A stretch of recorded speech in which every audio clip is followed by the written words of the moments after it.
다들 이제 백화점은 끝났다고들 했죠. 그런데 말이에요. 바로 그 위기 속에서 모든 예상을 깨고 그야말로 대박을 터뜨린 곳이 있습니다. 네, 바로 더현대 서울입니다. 과연 이들은 어떻게 이런 성공 시나리오를 썼을까요? 오늘 이 분석을 통해서 그 정말 흥미로운 비즈니스 전략의 비밀을 같이 한번 파헤쳐 보겠습니다.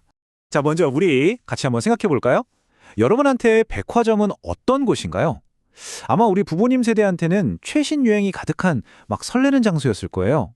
근데 솔직히 지금 우리에겐 어떤가요? 어차피 온라인으로 다 살 수 있는데 굳이 찾아가야 하나? 좀 낡고 번거로운 공간처럼 느껴지진 않으세요? 더현대 서울의 이 놀라운 성공을 제대로 이해하려면요. 먼저 그들이 등장하기 전에 백화점 산업 전체가 처했던 그 혹독한 현실부터 알아야 합니다. 이게 그냥 한두 군데가 장사가 안 되는 수준이 아니라 산업 전체를 뒤흔드는 거대한 위기였거든요.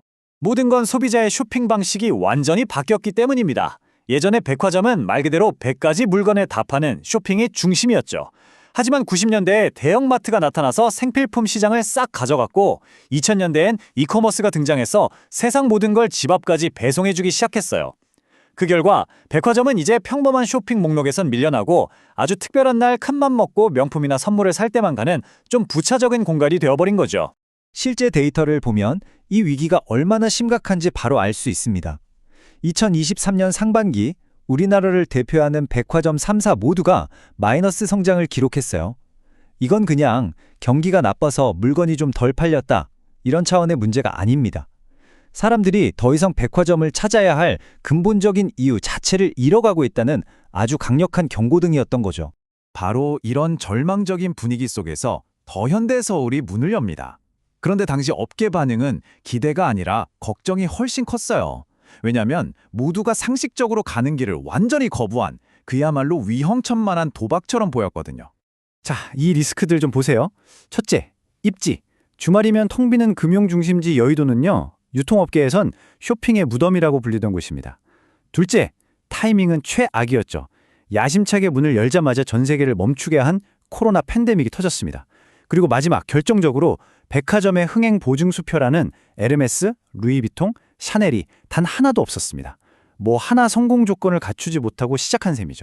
하지만 현대는 바로 이 약점들을 오히려 기회로 만드는 완전히 새로운 전략을 꺼내듭니다. 여기서부터가 진짜 이야기의 시작입니다. 경쟁자들과는 완전히 다른 길, 그들만의 해법을 찾아 나선 거죠. 여기서 정말 흥미로운 지점이 나옵니다. 더현대는요, 과감하게 파는 공간을 줄여버렸어요. 백화점의 심장이나 다름없는 판매 매장 공간을 덜어내고 그 자리를 폭포랑 정원, 예술작품, 그리고 끊임없이 열리는 팝업 스토어로 채웠습니다. 그러니까 물건을 팔던 공간을 시간을 보내는 공간으로 다시 정의한 거예요. 사러 오세요가 아니라 놀러 오세요라고 손짓한 거죠. 그 결과는 정말 놀라웠습니다. 사람들이 진짜 구름처럼 몰려들었어요. 그런데 여기서 아주 기묘하고 역설적인 데이터가 나옵니다. 방문객 한 명이 와서 쓰는 돈, 이걸 객단가라고 하는데요. 이게 3만 원이 채 안 됐다는 겁니다. 이건 사실상 쇼핑백 하나 없이 그냥 커피 한 잔에 밥 한 끼 먹고 돌아간다는 뜻이거든요. 바로 이 지점에서 우리는 이 이야기의 가장 핵심적인 질문과 마주하게 됩니다. 매장은 사람들로 북적거리는데 정작 물건은 안 팔리는 상황. 그런데 어떻게 역대 최단 기간에 매출 1조 원을 돌파하는 엄청난 성공을 거둘 수 있었을까요? 대체 이들의 진짜 비즈니스 모델은 뭘까요? 자, 이제 모두를 어리둥절하게 만들었던 이 미스터리를 풀 시간입니다. 경험우선 전략이라는 화려한 무대 뒤에 숨어있는 더현대 서울의 아주 영리한 수익 구조를 한번 들여다보죠. 바로 이 슬라이드가 모든 비밀을 푸는 열쇠입니다. 우리는 보통 백화점을 물건 파는 소매점이라고 생각하잖아요. 근데 사실 그 본질은 프리미엄 부동산 임대업에 훨씬 가깝습니다. 백화점의 주 수입은 물건을 직접 팔아서 남기는 마진이 아니고요. 입점한 브랜드들한테서 받는 높은 판매 수수료와 임대료에서 나오기 때문입니다. 더현대는 바로 이 백화점 비즈니스의 본질을 누구보다 정확하게 꿰뚫어 본 겁니다. 기존 백화점들이 좋은 물건으로 고객을 끌어들여서 수수료를 벌려고 했다면 더현대는 압도적인 경험으로 사람들을 끌어모아서 공간 자체의 가치를 높이는 방식을 택한 거죠. 결국 브랜드들이 입점하고 싶게 만든다는 최종 목표는 같은데 그 목표에 도달하는 방식을 완전히 뒤집어버린 거예요. 이 3단계를 보면 모든 게 명확해집니다. 첫째, 볼거리와 즐길거리로 사람들을 모아요. 둘째, 이렇게 모인 엄청난 인파, 즉 트래픽은 그 공간의 가치를 극적으로 끌어올리죠. 마지막으로 이 높은 가치를 보고 온갖 트렌디한 브랜드들이 줄을 서서 입점하고 싶어하고 그들이 내는 높은 수수료가 더현대의 수익이 되는 겁니다. 경험이 트래픽이 되고 그 트래픽이 곧 돈이 되는 완벽한 선순환 구조인 셈이죠. 자, 그럼 이제 시야를 더 넓혀볼까요? 더현대 서울의 성공은 단순히 한 백화점의 이야기가 아닙니다. 이건 이커머스 시대의 모든 오프라인 공간이 어떻게 살아남아야 하는지에 대한 아주 중요한 청사진을 보여주고 있거든요. 핵심은 이거예요. 필요에 의한 소비는 이제 대부분 온라인이 해결합니다. 그쵸? 그렇다면 오프라인 공간은 더 이상 물건을 사는 필요의 장소가 아니라 온라인이 절대 줄 수 없는 특별한 경험을 제공하는 장소가 되어야만 살아남을 수 있다는 겁니다.